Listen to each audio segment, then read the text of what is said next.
سورۃ النساء آیت نمبر 52۔ رب اشرح لی صدری ویسر لی امری واحلل عقدۃ من لسانی یفقہوا قولی۔ اعوذ باللہ من الشیطان الرجیم، بسم اللہ الرحمن الرحیم۔ السلام علیکم ورحمۃ اللہ وبرکاتہ۔ سورۃ النساء کی آیت نمبر 52 میں اللہ تبارک و تعالیٰ ارشاد فرماتا ہے، اولئک الذین، اور وہ لوگ ہیں یہ، لعنہم اللہ، جن پر لعنت کی ہے اللہ نے،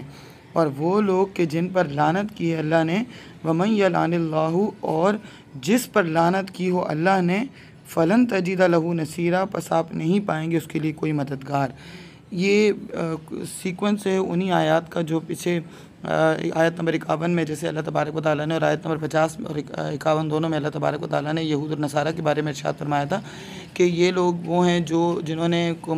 مشرکین مکہ کے ساتھ مل گئے تھے، اور ان کو یہ کہہ رہے تھے کہ تمہارا دین جو ہے وہ محمد صلی اللہ علیہ وسلم کے دین سے، یعنی مسلمانوں کے دین سے بہتر ہے۔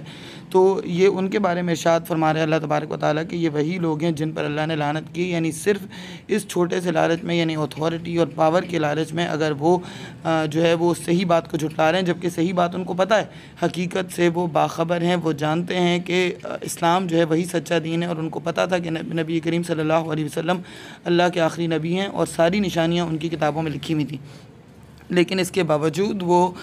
بتوں کی پوجا کرنے والے دین کو بہتر قرار دے رہے تھے اس کے مقابلے میں، یعنی دین اسلام کے مقابلے میں۔ تو ان لوگوں پر اسی کا سیکوینس ہے یہ کہ اللہ تبارک و تعالیٰ نے لعنت کی ہے ان لوگوں پر، اور جن پر اللہ نے لعنت کی ہو پر آپ اس کا کوئی مددگار آپ نہیں پائیں گے۔ تو اس آیت مبارکہ سے یہ بھی ایک تفاسیر کے اندر جو ہے وہ لعنت کے بارے میں بھی جو کچھ احکامات ملتے ہیں کہ لعنت جو ہے وہ ملعون مطلب کون لوگ ہوتے ہیں اور کن لوگوں پر اللہ نے لعنت کی۔ تو اللہ تبارک و تعالیٰ نے قرآن میں ڈفرینٹ جگہ پر کچھ لوگوں پر، اور احادیث مبارکہ میں بھی کچھ لوگوں پر کچھ خاص قسم کے، ہر ایک کو لعنت دینا ایک بہت بڑا گناہ ہے۔ اور یہاں اس میں ایک یہ مسئلہ، اس آیت مبارکہ کی روح سے ایک مسئلہ یہ بھی سمجھ لیتے ہیں ہم کہ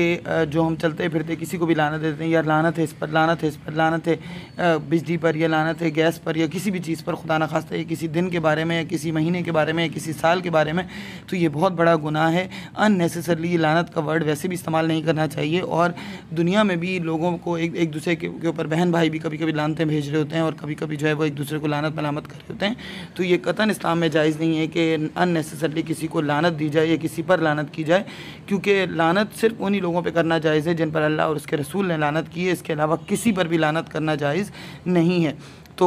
کسی بھی مسلمان پر لعنت کرنا کسی بھی وجہ سے، مذاق میں یا ہنسی کھیل میں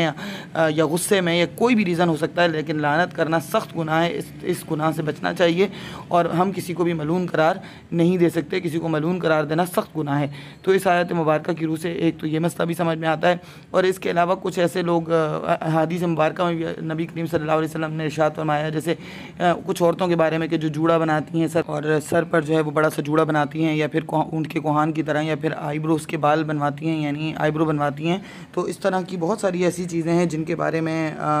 جو آتا ہے، مردوں کی مشابہت کرنے والی عورتیں ہیں، ان پر لعنت فرمائی ہے۔ تو اسی طرح سے کچھ ایسی چیزیں ہیں کہ جن کے بارے میں جیسے حضرت ابن عباس سے منقول ہے، حضرت ابن عباس یعنی حضرت عبداللہ بن عباس سے منقول ہے کہ ایک آدمی جا رہا تھا، اور اس کی چادر جو ہے وہ ہوا سے اڑ گئی، اور اس آدمی نے کہا کہ اس لعنت ہو اس ہوا پر، جس پر نبی کریم صلی اللہ علیہ وسلم نے فرمایا کہ اس پر لعنت نہ کرو، کیونکہ وہ تو اللہ کی جانب سے مامور ہے، یعنی اس کو تو حکم دیا گیا ہے چلنے کا، تو وہ تو اللہ کے حکم سے چل رہی ہے، تو اس کو ان نیسیسرلی لعنت نہ کرو۔ تو کسی بھی چیز کو اس طرح سے ان نیسیسرلی لعنت کرنا منع ہے، سوائے اس کے، اور وہ بھی اللہ نے یا اللہ کے رسول نے اگر کسی خاص وجہ سے کسی کے اوپر لعنت فرمائی ہے تو ہم بار بار اس کو ملامت کرنا ہمارا کام نہیں، اور نہ ہی ہم کسی کو ان چیزوں کی وجہ سے جج کر سکتے ہیں۔ باقی واللہ عالم۔